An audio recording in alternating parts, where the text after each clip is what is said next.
Okay, this is a question on complex number and loci. So, given that this and this illustrate the locus of the point representing the complex number z in an Argand diagram. The Argand diagram is this, where the y-axis is the imaginary z and x-axis is the real z. That's what we call the Argand diagram. And so we are asked to draw both of these inequalities on this Argand diagram. So let's see how to do this first. So this can be rewritten as this, right? So this and this are equivalent. So I'll just put a minus here and a minus 2 minus I.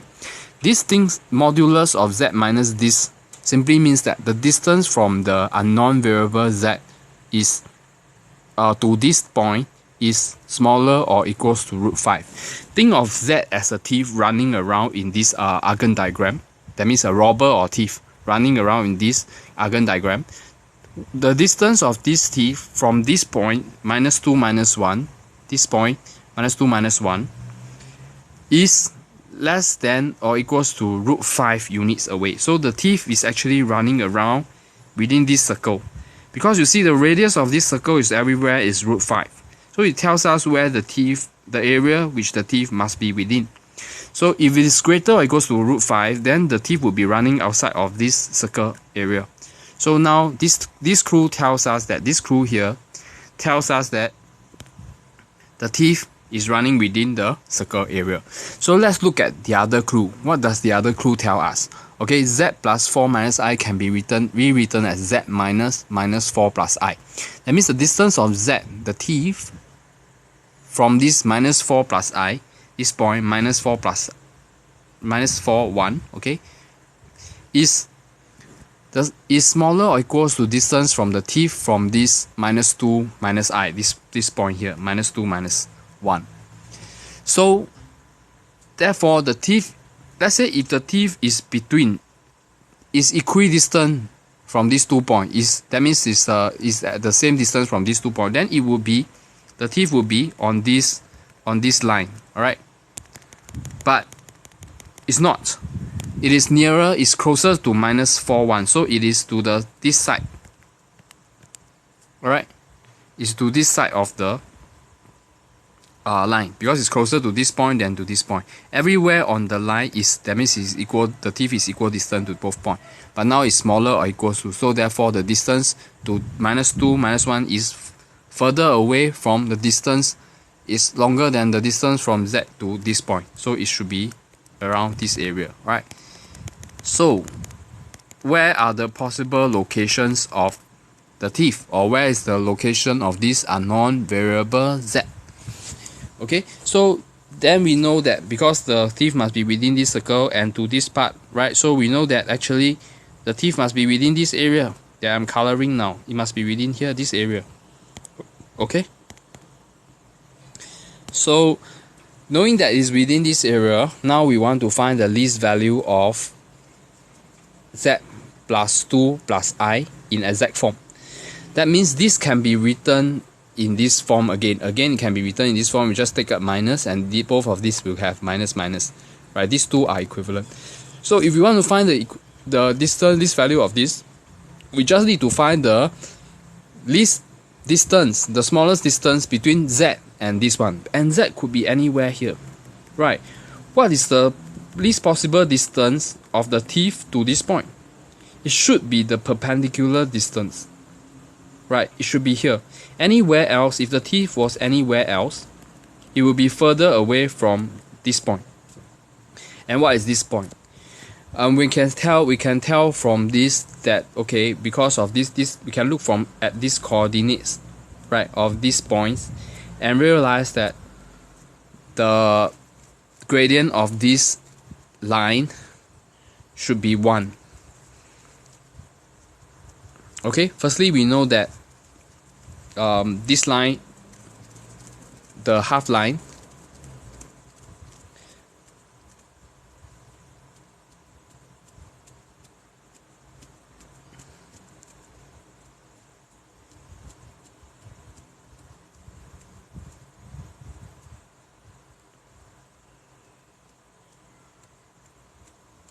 how do we know? Okay, how do we know that the gradient is 1? How do we know that the gradient of this is 1? Because we have this point, and this is the perpendicular bisector, right? So perpendicular bisector will pass through the midpoint between -4, 1 and -2, -1, and that midpoint is just -4 minus 2 divided by 2. I add these 2 points and divide by 2, comma, add these two y coordinates. Oh, 1 minus 1, sorry, add these two y coordinates and divide by 2, and then we get 3, 0. So this point, this coordinate here, right, is 3, 0. Okay, and 3, 0, okay, and what is this gradient here? This gradient, you see that every time if you take the y coordinate, right, you take 1, y1 minus y2, it will be 2 over x1 minus x2. That's the way to find gradient. It will give you -1. So the gradient of this line is -1. Then the gradient of this line must be 1.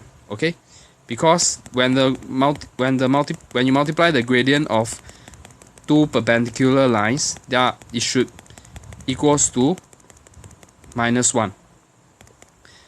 Okay, so yep, that's it. So then we have all this, right? Wait.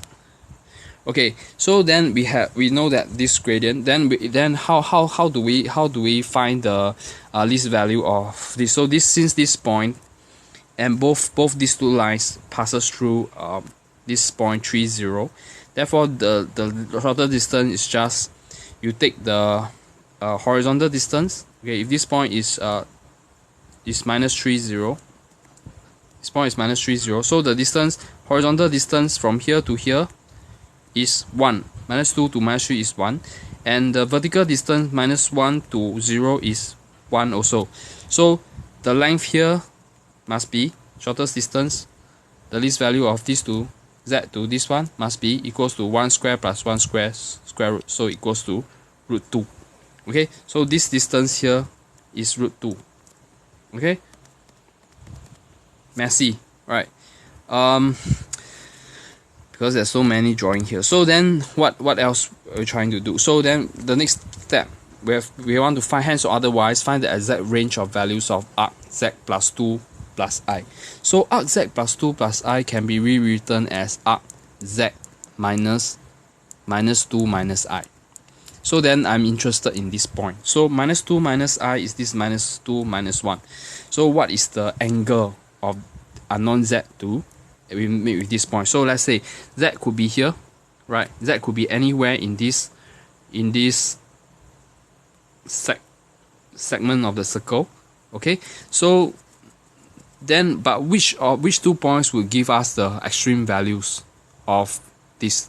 It is this point and this point, because if you look at all the possible angles, right, all these are possible angles, right? It could be anywhere until here. So the angle here and the angle here will give us the extreme value. So the range will be from this angle to this angle. Okay, but let's see how do we find these two angles. Right, we cannot assume from the drawing anything. We cannot assume that based on the drawing, because it is almost like a horizontal line here, then we assume that this is 180 degrees. This would be a serious mistake, because there's nothing that says that this is exactly a horizontal line parallel to axis. In fact, it's not. So we have to find out exactly what is this angle, and so that if we add this angle to this angle here, then we will get what is this angle, correct? And we also need to know what is this angle. We can't assume that it's a vertical line. In fact, it's not a vertical. It's not a vertical line. So this is not 90 degrees. So we have to be careful about this. Okay. So that means we want to find all this. So just clear up a bit. So then, right, how do we find? Let's try to find theta first. Okay, let's try to find the theta, and we know that these two theta are the same because this is a isosceles triangle over here. The both are √5, and these two lengths are the same. Okay, and then they share the same length as well. They share the same side as well. Okay, so then we try to find this angle. Since we know that, okay, why this angle would help? Because we are able to find this angle, correct? We are able to find this angle here, because this is the gradient 1. Anything, let's say this is a gradient 1. Line of gradient 1 makes an angle of 135 degrees, or 3/4 pi radians from the horizontal, from the positive x-axis, right? So we already know that this is 3/4 pi. We just add theta to get the maximum value of this, and we just minus theta from 3/4 pi to get the value of this, and then we will get the range of values of this. Okay, so what is happening here is we just find the theta first. How to find the theta? Because realize this length we have is the √5 from, because we know the circle has radius √5, and we also know from the part 1 of the question that this is just this length here, the vertical, this distance here is just √2 from the earlier part of the question. So if this is √5, this is √2, and we want to find theta, this is the adjacent side to the theta, and this is the hypotenuse side, the longest side of the right angle triangle, √5.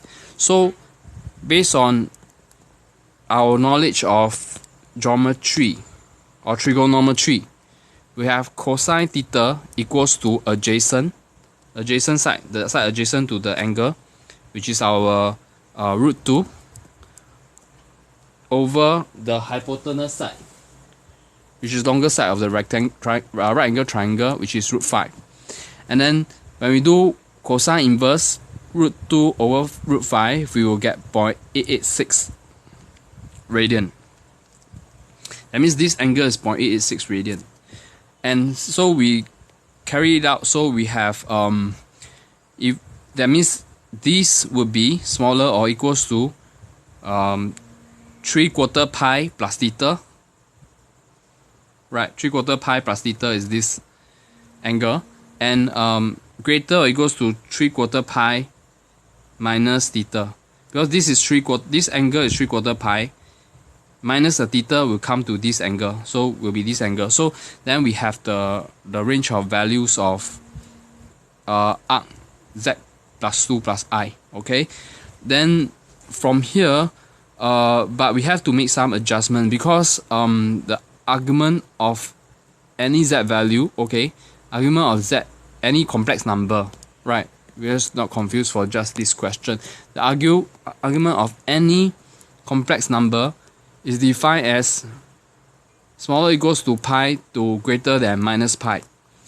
Alright, but this angle that we have until this point has exceeded the pi. Okay, this part 3.24 has exceeded the pi, because pi is around 3.14 something, right? So then how do we account for it? So then, okay, let's do this. So then we have just now, this was my 3/4 pi minus theta, which we calculated to be 1.47. Right, this is the positive x-axis. And after that, there is this angle. Alright, this angle there. Right, I'm just redrawing that over here. So this angle is 3.24. But pi is 3.14. So that means this small angle here has a 0.1 radian. 3.24 minus 3.14 is 0.1. That means if we were to measure from this here to here, okay, it is 3.14 minus 0.1 will be minus 3.04. Okay, minus 3.14 plus 0.1 will get me minus 3.04. So, but I want the angle between, right, here to here, from here to here, the angle is just, it means the angle is smaller or equals to minus 3.04 to greater than minus pi, between here and here. Okay, and then we also need to include the fact that, okay, this one is greater or equals to 1.47 and smaller than pi. So I counted for here to here, and then I accounted for here to here in this second inequality. So here to here is accounted for using this inequality, and then here to here is accounted for using this inequality. So I found the exact range of values of this. Okay, yeah. So that's all for this tutorial.